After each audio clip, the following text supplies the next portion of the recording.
Picture this. You're standing at the edge of a massive cliff, gazing out into an endless horizon. The air is sharp and alive, carrying both the thrill of possibility and the chill of fear. You sense that if you took one step forward, you could feel the rush of freedom, the exhilarating weightlessness of flight, and the promise of something entirely new. And yet, you don't move. Instead, you freeze. You start calculating wind speed, estimating the distance to the ground, running endless mental equations on safety and risk. You debate with yourself. Would the fall destroy me or merely bruise me? Would it be worth it or a mistake I'd regret? Minutes blur into hours. Hours stretch into days. Days harden into years. And eventually you look back and realize you never leapt. You only lived inside the endless rehearsal of a moment that never came. Isn't that the essence of overthinking? It's not really living. It's waiting to live. It's rehearsing for conversations that never happen, arguments that never occur, futures that never arrive. You plan 10 possible outcomes, but reality, when it finally comes, looks like none of them. You wait for clarity, but the harder you think, the more tangled everything becomes. Thought, which was meant to be your greatest tool, slowly becomes a beautifully decorated prison. Intricate, polished, complex, but still a cage. And here lies the cruel paradox. You overthink because you don't want to waste your life making the wrong move. Yet the act of overthinking is itself the most efficient way to waste your life. Mistakes may sting, but hesitation quietly drains entire decades. Maybe the problem isn't that you lack answers. Maybe it's that you're drowning in too many.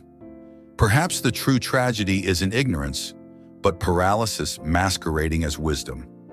So let me ask you, how many precious moments have you buried under the weight of what if? How many dreams have withered away in the silence between intention and action? And here's the chilling thought. What if the life you've been endlessly planning for is already passing you by while you sit trapped inside the waiting room of your own mind? Lesson 1. The deeper roots of overthinking. Because this sickness goes deeper than you think. Overthinking isn't just a bad habit. It's a symptom of something far older, deeply embedded in the modern mind. To see it clearly, we need to trace it through psychology, philosophy, and culture itself. Carl Jung once remarked, "Thinking is difficult, which is why most people judge." But in our age, the problem isn't the absence of thought, it's the excess. Thought doesn't flow, it loops. Instead of being guided by instinct or clarity, we're trapped inside endless spirals of analysis. Jung described the shadow, the parts of ourselves we repress, deny, or fear. Overthinking often functions as an escape from that confrontation. Rather than acting, you linger in speculation because acting would expose truths you don't want to face. Nietzsche warned about this paralysis in another way. He envisioned the last man, a creature obsessed with safety, comfort, and hesitation. The last man doesn't leap into greatness. He analyzes until all courage dies. Overthinking is his survival strategy. You preserve the illusion of control, but you kill the will to leap. You avoid the fall, but you also forfeit the flight. Schopenhauer saw human life as driven by the blind will to live, irrational, insatiable. He argued that much of human misery isn't caused by reality itself, but by the way our minds compulsively gnaw at it. Overthinking, in this light, isn't preparation. It's self-torture disguised as careful planning. And then there's Aldous Huxley, who predicted not a world ruled by tyrants with whips, but by endless comfort, trivial distractions, and infinite choice. And he was right. Our modern minds aren't starved. They're suffocated. We don't suffer from too few doors, but from too many, until abundance itself paralyzes us. Lesson 2. The hidden cost of overthinking. This is the great deception. Overthinking parades as caution, as intelligence, even as wisdom. But in truth, it's fear wearing a clever mask. It's the ego's desperate strategy to postpone reality. And the cruelest part? The more you think, the more convinced you are that you're preparing for life. But in reality, you're simply rehearsing your own absence from it. What grows from these hidden roots? What poisonous fruit do we eat each day because of this trap? The most dangerous part of overthinking isn't the thoughts themselves. It's the invisible erosion, the years that silently vanish. Every second you spend analyzing is a second not lived. Every hesitation is an opportunity buried alive. Action creates feedback. Movement creates reality. But overthinking breeds only phantoms, ghost versions of yourself that never saw daylight. You become a collector of unlived lives, a curator of wasted time. Neurology even confirms it. The prefrontal cortex, the decision-making center, becomes overactive in overthinkers. Instead of clarity, it spins in loops, reinforcing anxiety. Biases like catastrophizing and analysis paralysis distort perception until every choice feels fatal. Over time, this habit seeps into identity itself. You stop seeing yourself as someone who acts. Instead, you become the person who endlessly thinks about acting, a spectator of your own existence, and society rewards it.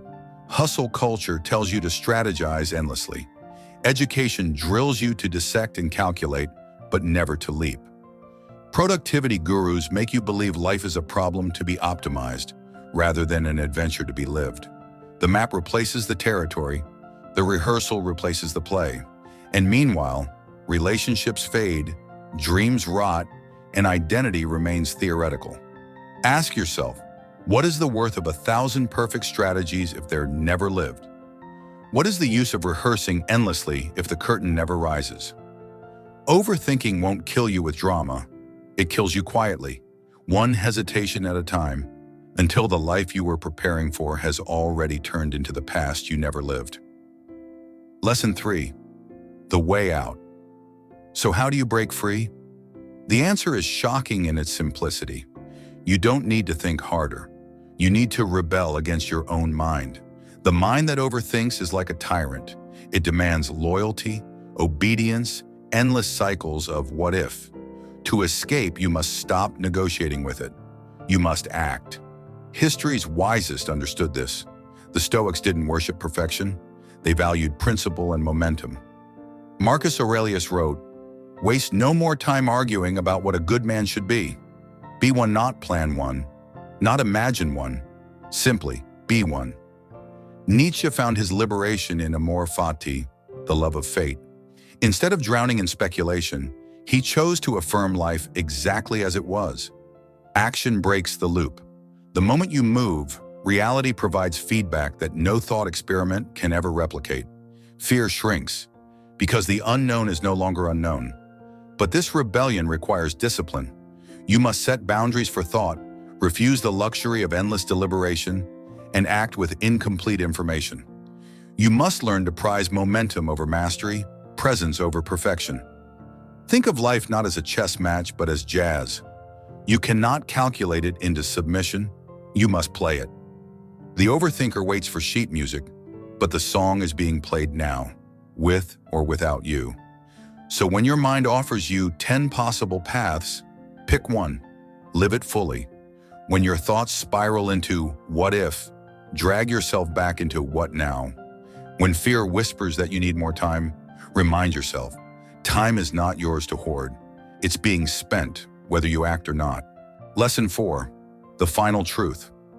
And here lies the deepest truth, the truth that ends the cycle. Life is not a riddle to be solved. It is not an equation that yields perfection if you think long enough. Life is a storm, a dance, a wave. It cannot be solved. It can only be lived. Viktor Frankl, who survived the horrors of concentration camps, discovered that meaning is not found in endless speculation, but in action, in choosing one's attitude toward what cannot be changed.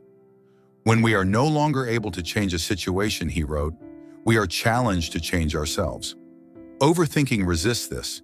It wants to bend life into submission. But the ultimate freedom comes from surrender, not to passivity, but to life itself. When you stop overthinking, you don't throw thought away.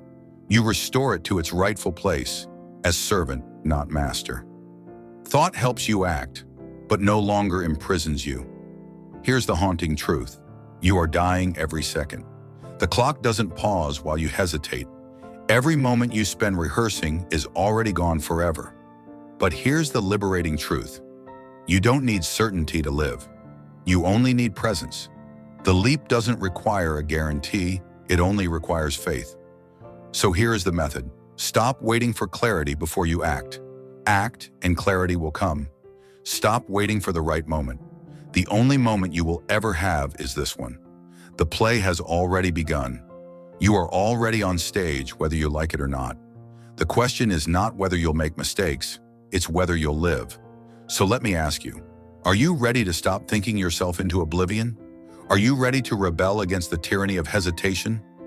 Or will you keep standing at the cliff, measuring the wind until the horizon itself disappears? The choice is yours. But remember this, hesitation is a choice, and it is the one that kills. If this message stirred something within you, don't keep it to yourself. Share it. Someone else might be walking the same silent path, waiting for a sign that they're not alone. Stay grounded, stay thoughtful, stay awake. For more deep dives into philosophy, the human experience, and timeless truths, subscribe and turn on the bell.